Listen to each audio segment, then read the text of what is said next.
Bagaimana kalau tirai itu dibuka manusia masih hidup? Lanjut. Jika tirai itu dibuka, maka terbakarlah segala yang ada di mana penglihatan Allah sampai kepadanya. Jadi hijab itu kalau dibuka konsekuensinya orang akan mati ketika dia melihat Allah. Jadi ketika manusia melihat Allah di akhirat itu, dia hijabnya dibukakan, maka tampaklah. Kemudian kita berbicara tentang zat sekarang ini ya. Di hari kiamat melihat Allah. Judulnya melihat Allah dari tadi sini. Lanjutkan, dengarkan saya di sini. Di hari kiamat, di saat Allah turun kepada mahsyar, turun di mahsyar, turun di mahsyar. Saya ulangi kembali. Allah Subhanahu wa taala turun dari arsy itu kemana? Bukan Muslim 731 732. Silakan Ismail. Dari Abu Hurairah radhiyallahu anhu, katanya Rasulullah SAW bersabda, Sabdanya Allah tabaraka wa ta'ala turun setiap malam ke langit dunia, turunnya kemana? yaitu kira-kira Sebentar dulu. Turunnya kemana? Jarak maksimal. Allah tabaraka wa ta'ala turun setiap malam ke langit dunia. Oke, turunnya ke langit dunia maksimal itu ya. Langit dunia itu adalah langitnya bumi. Anda tahu nggak yang namanya langit bumi? Langitnya bumi itu sebelum sampai ke langit. Sebelum langit itu namanya langitnya dunia. Allah menyebutnya dalam surat Al-Mulk ayat 5 surat 67 tentang langit dunia. Itu langit dunia kalau dari bumi ini. Ini Allah berbicara langit dunia kalau dari arsy. Ini Al-Mulk 5 itu langit dunia dari bumi. Baca. A'udzu billahi minasyaitonir rajim. Wa laqad zayyana as-samaa'a ad-dunya bimasabiha wa ja'alna. Ya. Jadi sama dunia itu sebelum bintang. Bintang itu bahagian. Kemudian Allah mengatakan setelah bintang sebelum langit. Jelas. Allah menyebutnya itu sama dunia. Sama dunia itu diberikan perhiasan bintang. Berarti dia ini sebelum bintang. Setelah apa? Sebelum langit yang pertama, sebelum bintang. Sebelum langit pertama, setelah bintang ya. Sebelum langit yang pertama, tetapi setelah bintang. Itu namanya. Ulangi kembali, baca terjemahnya. Sesungguhnya kami telah menghiasi langit yang dekat dengan bintang-bintang. Nah, itu disebut langit yang dekat, tetapi Allah menyebutnya sama Dunia. sama dunia. Itu kalau dari bumi, sebelum langit atau setelah langit? Kalau Allah mengatakan, kalau Rasulullah SAW mengatakan Allah itu turun ke langit dunia dari atas sebelum langit yang ketujuh atau sebelum? Setelah. Kalau dari bumi setelah langit ketujuh. Kalau dari arsy sebelum langit ketujuh. Ingat ya. Ingat itu ya. Kalau ente tidak connect dengan ini, ente bisa celaka 2 orang. Kemudian dari yang kedua mengatakan ada lagi istilah sama dunia di surat 37 ayat 6. Ini untuk memastikan zatnya Allah ini ya. Lanjut. Inna zayyana as-samaa'a ad-dunya bi zinatil kawakib. Ada nggak istilahnya? Ada nggak istilahnya? Langit dunia. Baca terjemahnya. Sesungguhnya kami telah menghiasi langit yang terdekat dengan hiasan yaitu bintang-bintang. Jadi itu bahasa Arabnya namanya sama'id dunya. Dekat dengan langit tetapi bukan langit.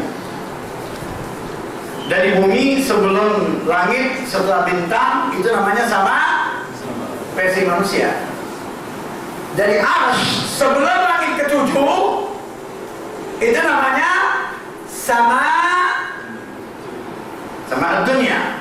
Ulangi lagi hadis Muslim. Dari Abu Hurairah radhiyallahu anhu berkata, Rasulullah SAW bersabda, Allah tabaraka wa ta'ala turun setiap malam ke langit dunia. Nah, turunnya maksimal di langit dunia. Saya ulangi ya, langit dunia itu setelah langit yang ketujuh kalau dari bumi. Bukan Muslim, hadis 134 sampai dengan hadis 138. Poinnya 134 sama 138.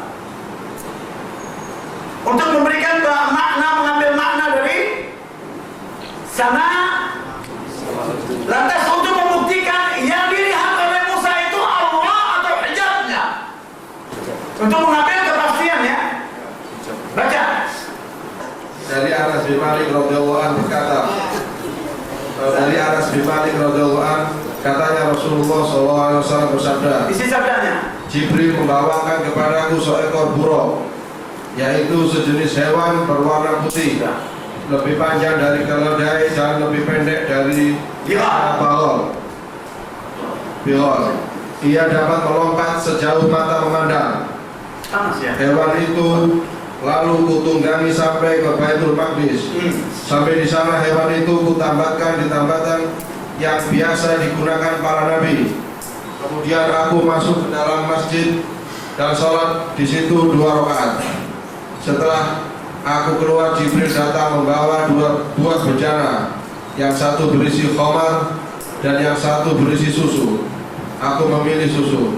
Kata Jibril, Anda memilih yang benar. Kemudian kami dibawa ke langit. Lalu Jibril minta. Itu 138 ya sekarang. Lalu dibawa ke langit ya. Itu belum sampai ke langit, baru sampai ke langit dunia. Lanjut. Dari Malik bin Sa'sa'a, seorang pemimpin dalam kaumnya, katanya Nabi SAW bersabda, kemudian aku dibawakannya seekor binatang berwarna putih yang disebut buruk, lebih besar dari keledai tapi lebih kecil dari balol. Apabila binatang itu melompat, maka lompatannya sejauh mata memandang. Lalu aku dinaikkan ke punggung binatang itu, dan sesudah itu kami pergi hingga sampai ke langit dunia. Nah, jadi sampai ke langit dunia. Ada nggak langit dunia? Ada ya. Di situ ada malaikat. Namanya Mala'ul A'la. Sebelum naik ke langit yang pertama, Allah turun ke langit mana? Dunia. Dari arsy sebelum langit yang ketujuh. Sekarang ente cari di situ, lalu kami dibawa ke langit yang ketujuh. Lanjut jauh panjang balik lagi. Kemudian kami pergi pula hingga sampai ke langit ketujuh. Di sana aku bertemu dengan Ibrahim alaihissalam. Nah, Ibrahim itu di langit ke tujuh. Lanjut. Dan melihat 4 buah sungai, yang 2 sumbernya kelihatan dan yang 2 lagi tidak kelihatan. Yang kelihatan bagaimana? Lanjut. Aku bertanya, ya Jibril, sungai apakah ini? Jawab Jibril, 2 sungai yang tidak kelihatan sumbernya ialah dari surga. Terus? Sedangkan 2 lagi yang kelihatan sumbernya ialah sungai Nil dan sungai Furat. Jadi kelihatan dari langit yang ke. Lanjut. Kemudian aku dibawa naik ke Baitul Ma'mur. Nah, setelah langit yang ketujuh itu Baitul Ma'mur. Lalu aku bertanya kepada Jibril, apa ini? Jawab Jibril, ini Baitul Ma'mur. nah, Setiap hari 70.000 malaikat masuk ke dalam, dan apabila mereka keluar, mereka tidak akan kembali lagi ke dalam untuk selama-lamanya. ini Baitul Ma'mur ini batas dunia terakhir, tempat Ka'bahnya malaikat yang ada di langit yang ke 7. Tidak turun ke bawah malaikat itu dan tidak boleh naik ke atas. Lanjut. Kemudian aku diberi 2 buah bejana, yang satu berisi khamar dan yang satu lagi berisi susu. Tetapi aku justru memilih susu. Katanya, pilihan Anda sungguh tepat. Kemudian diwajibkan kepada aku sholat 50 kali. Kemudian setelah itu naik ke Sidratul Muntaha. Kembali ke 134. Setelah langit yang ketujuh 134. Silakan. Tiba-tiba aku bertemu dengan Ibrahim alaihissalam sedang bersandar ke Baitul Ma'mur, Terus. di mana 70.000 malaikat setiap hari masuk. ke dalamnya dan mereka tidak pernah kembali lagi dari situ. Lalu Kemudian Jibril membawaku ke Sidratul Muntaha. jadi langit dunia itu maksimalnya Baitul antara Baitul Ma'mur sama Sidratul Muntaha itu namanya langit dunia. Dimanakah Allah Rasulullah SAW bertemu dengan Allah dan wajibnya salat? Bukankah di Sidratul? Turunkah di situ dan bertemu apa tidak?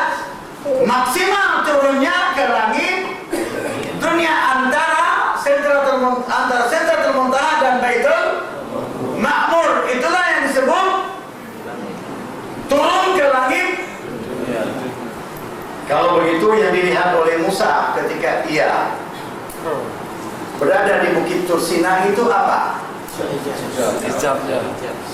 Hijab atau dzat? Jelas itu? Jelas itu ya? Kalau dia turun ke bumi, konsekuensinya apa? Lanjut yang keempat. Poin yang keempat, 146. Kembali ke Muslim 146 itu poin yang keempat. Lanjutan. Poin keempat, poin ketiga. Hijabuhun nur. Nah, terus. Tapi riwayat Abu Bakar Nah, terus. Jika tirai itu dibuka maka terbakarlah segala yang ada di mana. Jadi tirainya ada riwayat mengatakan cahaya, ada riwayat mengatakan api. Muhammad dan Musa melihat keduanya enggak? Yang dilihat hijabnya apa zatnya? Maka ada dua riwayat dari Ibnu Abbas. Rasulullah SAW mengatakan Rasulullah SAW kata Ibnu Abbas ketika Mi'raj melihat zat. Ada pula riwayat mengatakan tidak melihat zat, hanya bertemu dan melihat hijab itu ya. Saya mau jelaskan. Kemudian lalu Musa pun mendengar suara dari arahnya. Yang saya tanya, arahnya Allah itu kemana? Atas. Kemana arahnya? Arahnya atas. Maka belilah kitab buku yang sudah diterjemahkan. Nama buku itu kitab yang sudah diterjemahkan dalam bahasa Indonesia namanya Sifat Allah Al-Ulu, yang ditulis oleh Imam Al-Zahabi. Dalil menunjukkan Allah itu di atas. Sifat Allah itu di atas. Allah menurunkan Al-Quran, turunnya dari atas. Allah turun dari arasnya ke langit dunia, itu menunjukkan atas. Orang sujud mengatakan Subhana Rabbil A'la, menunjukkan dia di atas. Dan banyak. Salah satu sifatnya Al-Ali, Al-A'la. Itu semuanya menunjukkan ke atas. Jadi dia mendengar suara dari arah atas. Lalu kembali ke tafsir Ibnu Katsir. Setelah dari Allah dari arah atas, dari arahnya Allah lanjut. Kemudian dia memberitahukan hal itu kepada keluarganya. Sesungguhnya aku melihat api, mudah-mudahan aku dapat membawa sedikit darinya kepadamu, yakni sepercik api. Dan dalam ayat yang lain dikatakan aku membawa sesuluh api, yakni bara api yang menyala. Allah Ta'ala berfirman, maka ketika ia datang ke tempat api itu, yakni ia mendekati api itu, ia dipanggil. Nah, dengar ya, Allah memanggil Musa di malam hari. Buka surat 13. Sawa'un minkum man asarra al-qawl wa man jahara bih wa man huwa mustakhfin bil-laili wa saribun bin-nahar. 10 ya? Silakan. 13:10. Ayo. Billahi minasyaitonir rajim. Sawa'un minkum man asarra al-qawla wa man jahara bihi wa man huwa mustakhfin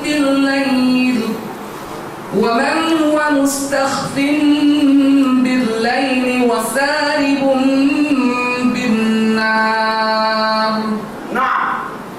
Sama saja bagi Tuhan, siapa di antaramu yang merahasiakan ucapannya, dan siapa yang berterus terang dengan ucapannya itu, dan siapa yang bersembunyi di malam hari. Stop. Musa berada di malam hari apa tidak? Ya. Lanjut Ustaz, ulangi sedikit. Maka ketika ia datang ke tempat api itu, yakni ia mendekati api itu. Malam enggak? Musim dingin bukan? Diikuti kabut tidak? Gelap gulita, api Musa tidak nyala, tahu-tahu api dari sana nyala. Lanjut. Ia dipanggil. Dia dipanggil oleh siapa? Oleh Allah. Melihat kan? Allah lihat dia enggak? Hah? Anak tanya. Yang bertanya anak-anak, Al-Basir atau bukan? Al-Basir. Al-Basir. Tayyib, kalau dia Al-Basir, yang anak tanyakan, dengan apa dia melihat? Oke, saya tanya lagi Anda. Dia melihat. Bukankah dia memanggil Musa? Dia melihat atau tidak? Dengan apa dia melihat? Penglihatan, basirah, ilmu, atau basirah, hati? Dengan apa dia melihat? Kalau dia melihat dengan penglihatan, yang saya tanya, ada perbedaan antara mata dengan penglihatan atau tidak berbeda? Anak kecil itu. Lu iman kepada Allah ini harus rinci. Bukanlah dia seorang menganut akidah salah ketika dia tidak rinci. Di sini cross check. Orang-orang yang memahami akidah dengan canggih harus tampil dia. Dengan apa Allah melihat? Siapkan hadis. Dengan hati. Ya enggak, oke. Ada lagi melihat dengan apa? Saya katakan di sini akan kelihatan akidah manusia telanjang dia. Dengan apa? Nurnya, ilmunya. Dua kan? Yang satu batiniyah, yang satu asy'ariyah. Mudahkah mengcross-check akidah orang? Yang satu batiniyah, yang satu asy'ariyah. Dengan apa dia melihat? Anak kejar itu. Ini cross-check. Bunglon. Bunglon. Bukan Muslim. Hadis 2476. Lalu melihat dengan apa? Nah, ketika Anda katakan mata, sama dengan makhluknya.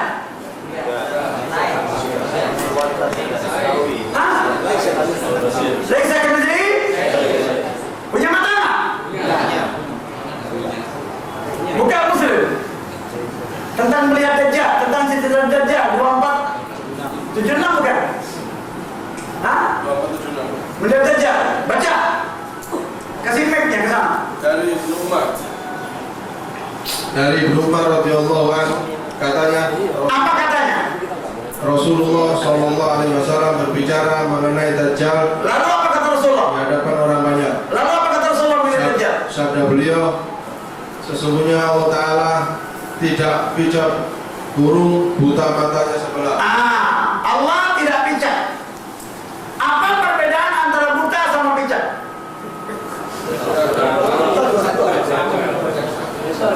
A'ma dan a'war. Buta dan pijak. Beda. Juling. Jadi buta itu matanya dua-duanya tidak melihat. Yang kedua, a'war, pijak, buta sebelah. Ada nggak matanya? Melihatnya kedua-duanya? Tidak. Yang melihat berapa? Satu. Dajjal itu pijak matanya sebelah. Lalu kata Rasulullah, Allah itu tidak. Inna rabbakum laisa bi'awar. Inna Dajjal a'war ainuhul yam'i aiman. Dajjal itu pijak matanya sebelah kanan. Kalau dia tidak pijak, satu apa dua matanya? Punya mata nggak Allah? Berapa matanya? Ente bilang melihat dengan ilmu. Ente kata melihat dengan indera. Jadi anak ulangi kembali. Dia punya mata, menurut Rasulullah dia punya mata, matanya tidak pijak sebelah, artinya dua. Dan itu bagian daripada sifat. Dan di Quran disebut Allah menyebut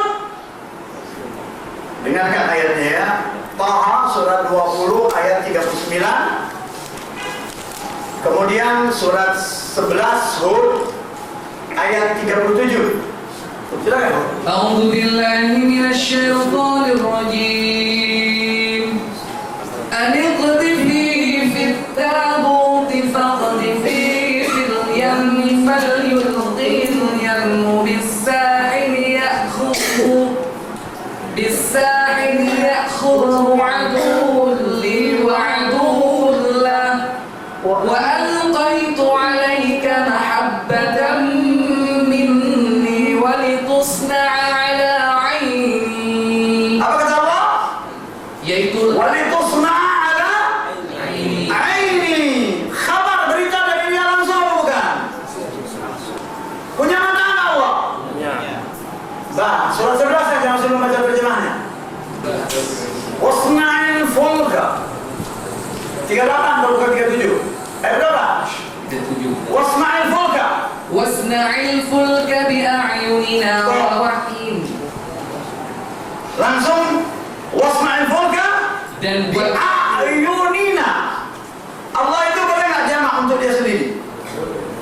Boleh nggak? Boleh. Kalau Allah mengatakan bi'ayunina, bukankah matanya Allah? Mufrad dikatakan ada aini, bukankah mufrad kembali ke dia? Punya mata apa tidak?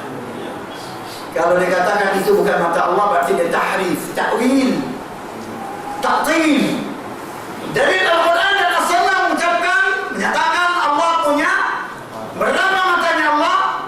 Dua. Pertanyaan anak kembali ke surat Taha. Ketika dia melihat di malam hari, halangan ada nggak untuknya ketika di malam hari? Terhalang nggak ada hanya di malam hari? Hah? Di mana dia?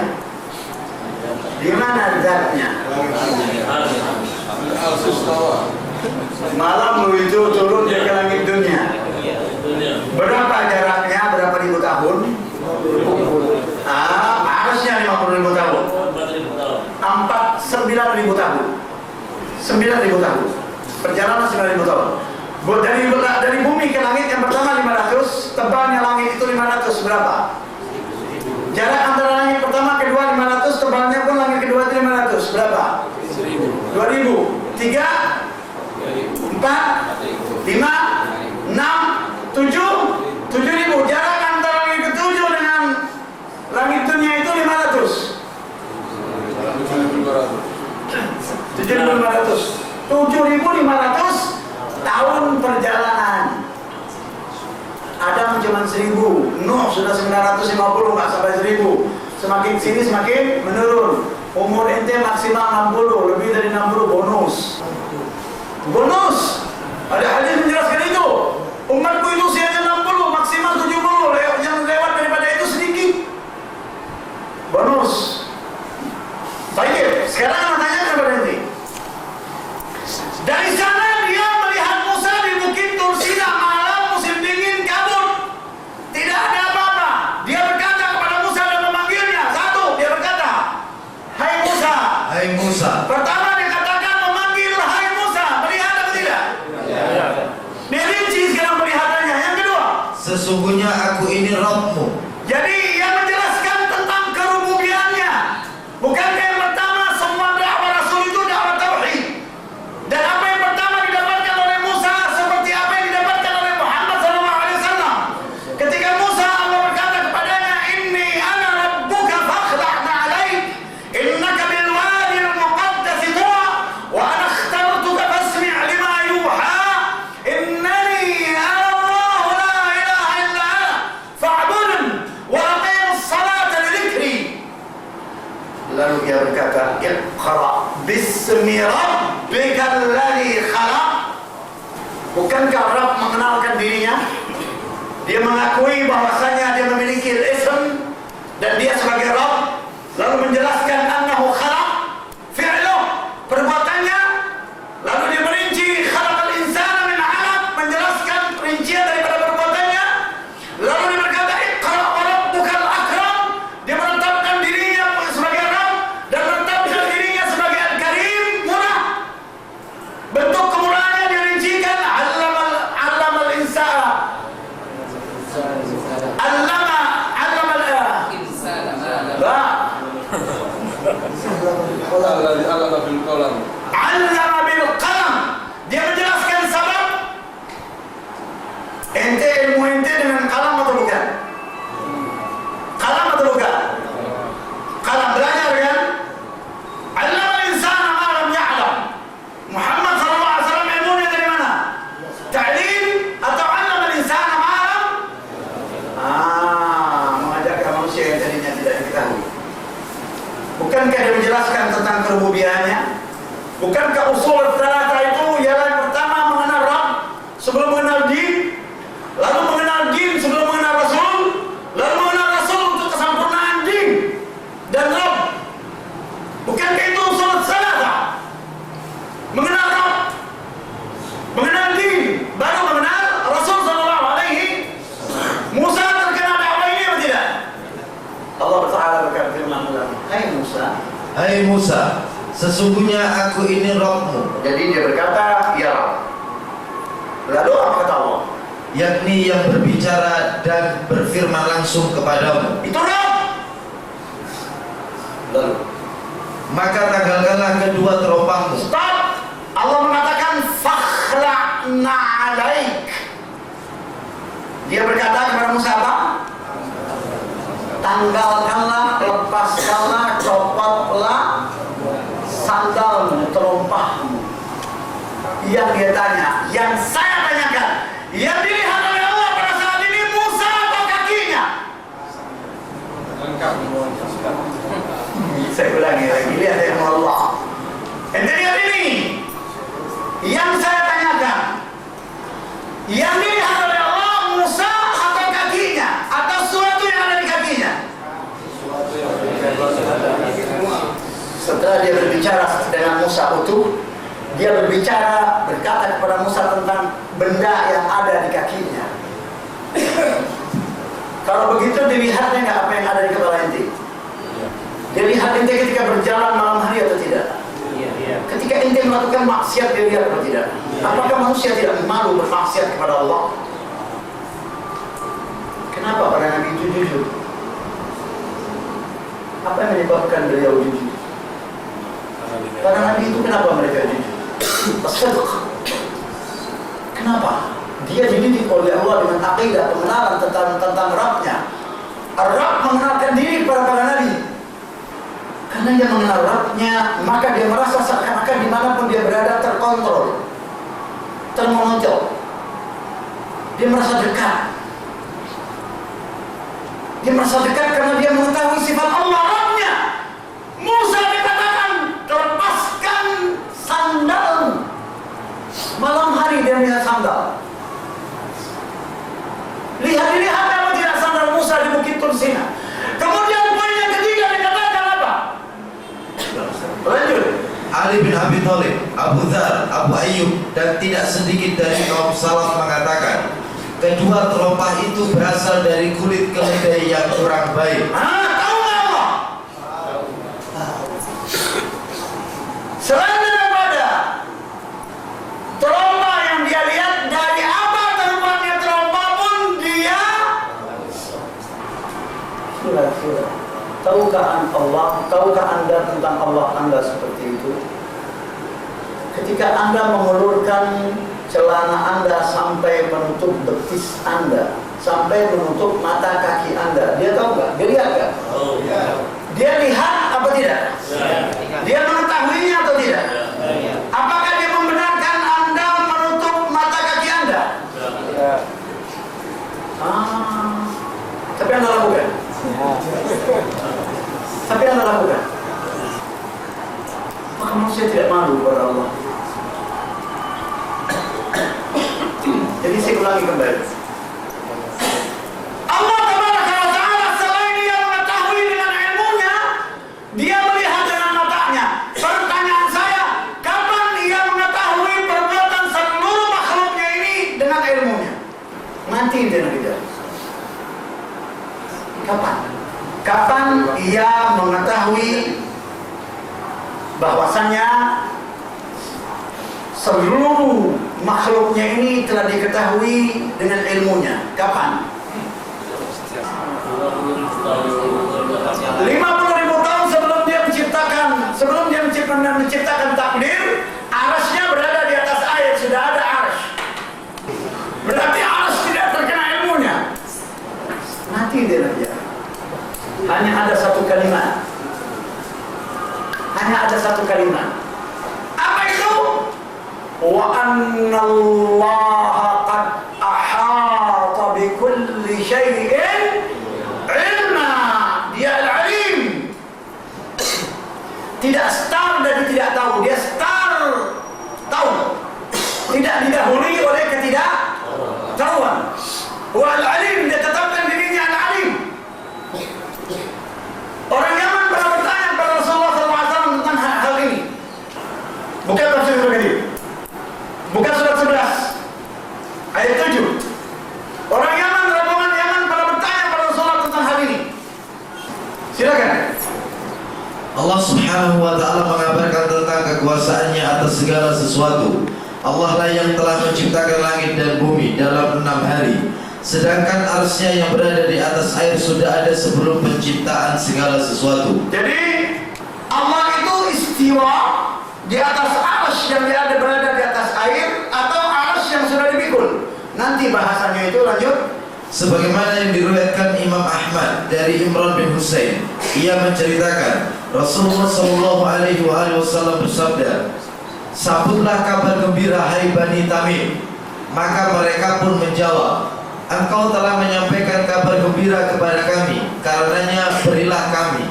Beliau SAW bertutur, "Sambutlah kabar gembira hai penduduk Yaman." Beliau berkata, "Abshiru ya Bani Tamim, abshiru ya ahlul Yaman." Lalu kami telah menyambutnya. Selanjutnya beritahukan kepada kami tentang awal urusan pertama kali. orang Yaman bertanya tentang awal urusan pertama kali. Bagaimana kata Rasulullah? Bagaimana kejadiannya? Itu kata orang Yaman. Orang Yaman ini sudah mengenal din atau belum? Sebelum Rasulullah datang, orang Yaman sudah mengenal din atau belum? Sudah. Sudah. Dari kalangan mereka Allah angkat 3 orang Rasul. Hud, Saleh, dan terakhir Syuaib, mertuanya Musa. Lanjut. Nabi SAW menjawab, Allah ada sebelum segala sesuatu ada, sedang arsy-Nya berada di atas air. Jadi dia sudah ada, sebelum ada segala sesuatu sudah ada dia. Lalu arsy-Nya berada di atas air. Dan Allah telah menuliskan segala sesuatu di dalam kitab Lauhul Mahfuz. Allah telah menuliskan sesuatu sesuatu di dalam Lauhul Mahfuz. Mada kataba fi Lauhul Mahfuz? Apa yang dia tulis di dalam Lauhul Mahfuz? Apa? Ilmunya. Ilmu. Dan sekaligus itu takdir. Takdir itu ilmunya bukan?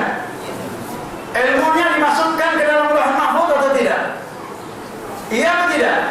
Saya ambil contoh pendekatan Allah laisa kamitslihi syai'. Seorang insinyur ketika dia mau membuat satu rumah, dia punya program kan? Program itu di sini kan bukan asalnya? Bukan kemudian ditransfer ke komputer penyimpan data. Lalu dia tulis di atas kanvas, bisa saja kan? Baru dia realisasi. Ana mau tanya sama inti, adakah sesuatu yang lepas dari ilmu Allah? Ana tanya inti, ini penciptanya siapa? Pencipta ini siapa? Manusia, sepakat? Ana tanya inti. Ana bikin itu si Balakama. Ini penciptanya siapa? Ana tak sepakat tadi. Alasan ini mengatakan ini manusia penciptanya siapa? Mana? Siapa yang menciptakan otak manusia? Ya Allah. Siapa yang menciptakan manusia? Apa yang dimiliki oleh manusia daripada dirinya? Bukankah dia mengatakan inna lillah? Kalau begitu punya siapa ini?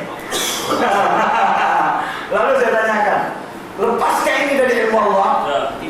Tidak lepas daripada ilmu Allah. Apakah sesuatu yang tidak diketahui oleh Allah? Kalau begitu bukankah dia start dari